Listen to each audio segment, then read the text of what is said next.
दोस्तों, हमारी daily life में आए दिन हम मशीनों का यूज़ करते हैं। सुबह उठने से लेकर रात को सोने तक ना जाने हम कितनी मशीनें यूज़ करते हैं। पर क्या आपने कभी सोचा है, अगर मशीनें खुद से ही कुछ नया सीख सके, सोच सके और डिसीजंस ले सके। जैसे अगर हम कार में बैठें तो कार बिना ड्राइवर के खुद से ही चलने लगे, और ऐसे कई सारे काम जो मशीनें खुद से ही करें। पर क्या ऐसा संभव है? जी हाँ दोस्तों, ऐसा बिल्कुल संभव है, और इसी को ही आर्टिफिशियल इंटेलिजेंस कहते हैं। यानी कि जब मशीनें खुद से सीख सके, कुछ नया सोच सके और खुद निर्णय ले सके। ये मशीनें इंसानों की तरह ही काम करती है। यह एक तरह से ह्यूमन इंटेलिजेंस का नकल है, जिसे मशीनों और कंप्यूटर द्वारा इस्तेमाल किया जाता है। इसीलिए तो इसे हम आर्टिफिशियल इंटेलिजेंस कहते हैं। आर्टिफिशियल इंटेलिजेंस यह शब्द कोई नया नहीं है, बल्कि यह आइडिया तो कई हजारों सालों से एग्जिस्टेंस में है। इसका सबसे पुराना एविडेंस 400 BCE में ग्रीक यानी कि आज के ग्रीस में मिलता है। तब इसे ऑटोमेटन्स कहा जाता था। ये ब्रॉन्ज के बने हुए ऐसे टॉयज होते थे जो बिना ह्यूमन इंटरफेरेंस के सेल्फ ऑपरेटेड मशीन्स होती थी। इसके कई सालों बाद यानी 1495 में भी हमें इसके एविडेंस देखने को मिलते हैं, जिसमें लियोनार्डो डा विंसी ने एक फेमस ऑटोमेटन बनाया था। 1921 में एक science fiction play Rossum's universal robot में पहली बार आर्टिफिशियल लोगों को रोबोट का नाम दिया गया। 1929 में जापान के प्रोफेसर माकोतो निशिमुरा ने पहला जापानीज रोबोट गाकू तेंसोकू बनाया था। 1950 से 1956 यह वह समय था जब लोगों में आर्टिफिशियल इंटेलिजेंस को जानने व समझने की रुचि काफ़ी बढ़ रही थी। इसी समय एलन ट्यूरिंग ने ट्यूरिंग टेस्ट इंट्रोड्यूस किया। ट्यूरिंग टेस्ट कंप्यूटर इंटेलिजेंस को मेज़र करने के लिए यूज़ किया जाता है। 1955-56 में जॉन मैकार्थी ने आर्टिफिशियल इंटेलिजेंस पर एक डार्टमाउथ कॉन्फ्रेंस ऑर्गेनाइज की थी। इस कॉन्फ्रेंस में पहली बार आर्टिफिशियल इंटेलिजेंस वर्ड यूज़ किया गया था। 1950 से 80 के समय आर्टिफिशियल इंटेलिजेंस रिसर्च में काफ़ी तेज़ी से डेवलपमेंट हुआ। इस समय प्रोग्रामिंग लैंग्वेजेस जैसे लिस्प प्रोसेसिंग का डेवलपमेंट, बुक्स और फिल्म्स में रोबोट अब मेन स्ट्रीम आइडिया बन चुके थे। 1970 में पहला एंथ्रोपोमॉर्फिक रोबोट जापान में बनाया गया। एंथ्रोपोमॉर्फिक रोबोट ऐसे रोबोट होते हैं जिसमें ह्यूमन के कैरेक्टरिस्टिक्स होते हैं। तब से लेकर आज तक आर्टिफिशियल इंटेलिजेंस के क्षेत्र में काफ़ी डेवलपमेंट हुआ है, चाहे वो बात हो ह्यूमनॉइड रोबोट सोफिया की या फिर हाल ही में लॉन्च हुए चैट जीपीटी की, जिसने हमारी लाइफस्टाइल को काफ़ी फास्ट और इजी बना दिया है। दोस्तों, प्रेजेंट एरा को हम आर्टिफिशियल इंटेलिजेंस का एरा कहें तो यह गलत नहीं होगा। Computer gaming, speech recognition, intelligent robots के अलावा कई कॉम्प्लेक्स सिस्टम्स को चलाने, जैसे नई मेडिसिन्स तैयार करने, नए केमिकल्स को डिस्कवर करने, माइनिंग से लेकर स्पेस तक, स्टॉक मार्केट से लेकर इंश्योरेंस कंपनीज तक, ह्यूमन लाइफ का ऐसा कोई एरिया नहीं जहां हम आर्टिफिशियल इंटेलिजेंस का यूज़ नहीं कर रहे हों। यह हमारे कामों को चुटकियों में कर सकता है, इसीलिए यह हमारे जीवन का महत्वपूर्ण हिस्सा बनता जा रहा है। कई बार आर्टिफिशियल इंटेलिजेंस और मशीन लर्निंग को एक ही समझा जाता है, परंतु इनमें बहुत अंतर है। अब हम आर्टिफिशियल इंटेलिजेंस, मशीन लर्निंग और उससे रिलेटेड कुछ इंपॉर्टेंट टर्मिनोलॉजीज को समझेंगे, जिसमें पहला है machine learning, then deep learning, robotics, machine vision, natural language processing और एक्सपर्ट सिस्टम। पहले हम बात करते हैं मशीन लर्निंग की। मशीन लर्निंग यानी कि मशीन्स को सीखना सिखाया जाता है। मशीन लर्निंग कंप्यूटर को डेटा में पैटर्न खोजने, पुराने डेटा या तथ्यों से सीखने, पुराने एक्सपीरियंस से सीखने में, एल्गोरिथम का उपयोग करने के निर्णय लेने और सीखकर प्रदर्शन में सुधार करने में मदद करता है। अब हम बात करेंगे डीप लर्निंग की। डीप लर्निंग मशीन लर्निंग का सब सेक्टर है, जिसकी मदद से मशीनें इंसानों की मदद के बिना इंसानों की तरह काम कर सकती है। डीप लर्निंग का यूज़ हम स्पीच रिकॉग्निशन, बिना ड्राइवर के कार चलाने में और इमेजेस में चीज़ों को पहचानने में करते हैं। डीप लर्निंग ह्यूमन ब्रेन से इंस्पायर्ड है, इसीलिए इसे आर्टिफिशियल न्यूरल नेटवर्क भी कहते हैं। अब बात करते हैं मशीन विजन की। मशीन विजन कंप्यूटर विजन की एक एप्लीकेशन है, जिसके ज़रिए मशीनें वस्तुओं को पहचान सकती है। मशीन विजन कैमरा का यूज़ करके फ़ोटो को देखता है और कंप्यूटर विजन उस फोटो को प्रोसेस करता है। मशीन विजन का यूज़ रोबोट और बिना ड्राइवर की कार को मार्गदर्शन देने के लिए किया जाता है। नेचुरल लैंग्वेज प्रोसेसिंग यह आर्टिफिशियल इंटेलिजेंस का एक सब सेक्टर है जिसके माध्यम से कंप्यूटर्स ह्यूमंस की भाषा को समझ सकते हैं और उसे प्रोसेस करते हैं, जैसे कि हिंदी, इंग्लिश, तमिल और दूसरी कई भाषाओं में। नेचुरल लैंग्वेज प्रोसेसिंग बहुत ही ज़्यादा इम्पोर्टेंट फील्ड है। बिना नेचुरल लैंग्वेज प्रोसेसिंग के आर्टिफिशियल इंटेलिजेंस रोबोट्स हमारी भाषा को नहीं समझ पाएंगे और हम उन्हें कोई काम करने के लिए इंस्ट्रक्शन कैसे देंगे। आज लगभग हर mobile user natural language processing technique का यूज़ कर रहा है। गूगल असिस्टेंट, आईफोन में यूज़ होने वाला सिरी या नेचुरल लैंग्वेज प्रोसेसिंग ही तो है। नेचुरल लैंग्वेज प्रोसेसिंग हमारी मदद करता है कि हम लोग डायरेक्ट अपनी भाषा में कंप्यूटर से बात कर सकें। अब बात करते हैं एक्सपर्ट सिस्टम की। यह आर्टिफिशियल इंटेलिजेंस की एक एप्लीकेशन है जो कि एक ह्यूमन एक्सपर्ट के समान ही डिसीजन ले सकती है। इसके लिए ये डेटाबेस का यूज़ करती है। एक्सपर्ट सिस्टम का यूज़ कॉम्प्लेक्स प्रॉब्लम्स को सॉल्व करने के लिए किया जाता है। जैसे कुछ लोग डॉक्टर को अपनी प्रॉब्लम पूरी तरीके से बता नहीं पाते, लेकिन यदि उन्हें कंप्यूटर प्रोग्राम को ये चीज़ें बतानी पड़े तो वो लोग बिना हिचकिचाए कंप्यूटर प्रोग्राम को सब कुछ बता देंगे।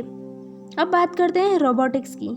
यह आर्टिफिशियल इंटेलिजेंस की एक इम्पॉर्टेंट ब्रांच है जिसका यूज़ इंटेलिजेंट रोबोट्स को डिज़ाइन करने के लिए किया जाता है। रोबोट्स इंसानों के लिए कठिन दिखने वाले कामों को बहुत ही आसानी से पूरा कर देंगे। वो हम इंसानों की तरह ही लोगों से व्यवहार कर पाएंगे। इसका एक बहुत ही बेहतरीन उदाहरण है सोफिया रोबोट। अब बात करते हैं आखिर आर्टिफिशियल इंटेलिजेंस कौन सी भाषा समझता है। वैसे तो आर्टिफिशियल इंटेलिजेंस बहुत सारे इंसानी भाषाओं को समझ सकता है, लेकिन इसे भाषा को समझने लायक बनाने के लिए प्रोग्रामिंग लैंग्वेजेस का यूज़ करना पड़ता है, जैसे Python, Julia, C plus plus, Prolog, Java etcetera. दोस्तों, अभी हमने आर्टिफिशियल इंटेलिजेंस से रिलेटेड कुछ टर्मिनोलॉजीज़ को समझा है। अब हम बात करेंगे आर्टिफिशियल इंटेलिजेंस के टाइप्स की। आर्टिफिशियल इंटेलिजेंस मेनली 3 टाइप्स के होते हैं: weak artificial intelligence, strong artificial intelligence और सुपर आर्टिफिशियल इंटेलिजेंस। पहले हम बात करते हैं वीक आर्टिफिशियल इंटेलिजेंस की। दोस्तों, facial recognition, speech recognition, Google search, virtual assistants जैसे कि गूगल असिस्टेंट, एप्पल का सीरी हो या फिर अमेजन का एलेक्सा, सेल्फ ड्राइविंग कार्स हो, गूगल मैप्स हो, स्मार्ट वॉचेस हो, इंडस्ट्री और फैक्ट्री के रोबोट्स हो, ये सब वीक आर्टिफिशियल इंटेलिजेंस ही है। दरअसल इनमें सोचने समझने की कैपेसिटी लिमिटेड होती है, इसीलिए ये अपने आप को डेवलप या अपग्रेड भी नहीं कर सकते, क्योंकि इसे जिन कामों के लिए बनाया जाता है ये सिर्फ वही काम कर सकते हैं। इसीलिए इसे वीक आर्टिफिशियल इंटेलिजेंस कहा जाता है। यह एक बार में सिर्फ एक ही काम कर सकते हैं। वीक आर्टिफिशियल इंटेलिजेंस को ही हम नैरो आर्टिफिशियल इंटेलिजेंस भी कहते हैं। आज के समय पूरी दुनिया में सिर्फ वीक आर्टिफिशियल इंटेलिजेंस ही यूज़ होता है, यानी यह एकमात्र आर्टिफिशियल इंटेलिजेंस का टाइप है जिसको अब तक इंसानों ने सफलतापूर्वक डेवलप और महसूस किया है। पिछले डिकेड में ही इसमें सबसे अधिक डेवलपमेंट हुआ है। अब बात करते हैं स्ट्रॉन्ग आर्टिफिशियल इंटेलिजेंस की। अब तक स्ट्रॉन्ग आर्टिफिशियल इंटेलिजेंस की केवल कल्पना ही की गई है। फिलहाल यह दुनिया के किसी भी कंप्यूटर सिस्टम में मौजूद नहीं है। साइंटिस्ट की माने तो स्ट्रॉन्ग आर्टिफिशियल इंटेलिजेंस मनुष्य की तरह सोचने, समझने, सीखने तथा एक साथ विभिन्न प्रकार के कामों को करने में सक्षम होगा। स्ट्रॉन्ग आर्टिफिशियल इंटेलिजेंस खुद अपने आप को अपग्रेड और डेवलप भी कर सकेगा। स्ट्रॉन्ग आर्टिफिशियल इंटेलिजेंस को ही आर्टिफिशियल जनरल इंटेलिजेंस भी कहा जाता है। अब बात करते हैं सुपर आर्टिफिशियल इंटेलिजेंस की। आर्टिफिशियल सुपर इंटेलिजेंस की भी अब तक केवल कल्पना ही की गई है। डेवलपर्स और प्रोग्रामर्स का यह मानना है कि सुपर आर्टिफिशियल इंटेलिजेंस की सोचने, समझने तथा सीखने की क्षमता मनुष्य के दिमाग के मुकाबले कई गुना अधिक होगी और यह इंसानों से ज़्यादा ताकतवर होगा। इसमें खुद से फैसले लेने की भी काबिलियत होगी, इसीलिए यह मनुष्य के लिए खतरा भी हो सकता है। आर्टिफिशियल इंटेलिजेंस के कई सारे फायदे और नुकसान भी हैं। आजकल मनुष्य का काम मशीनें करने लग गई है। छोटे से छोटा काम मशीनें कर रही है, जिसके कारण ह्यूमंस काफ़ी ज़्यादा लेज़ी हो गया है।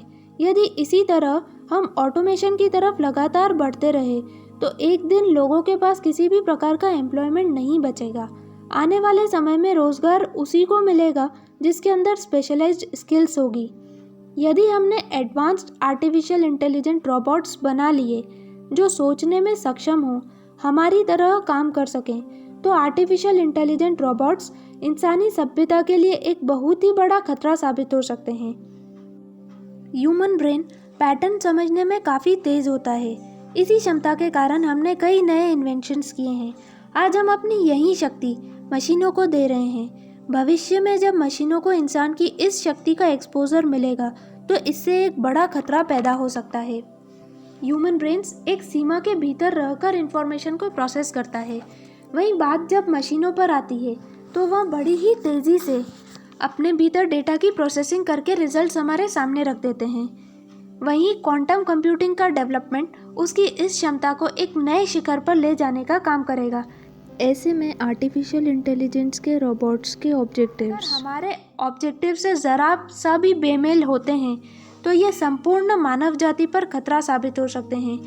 यही एक बड़ी वजह है जिसके कारण आर्टिफिशियल इंटेलिजेंस को लेकर कई साइंटिस्ट काफ़ी चिंतित दिख रहे हैं।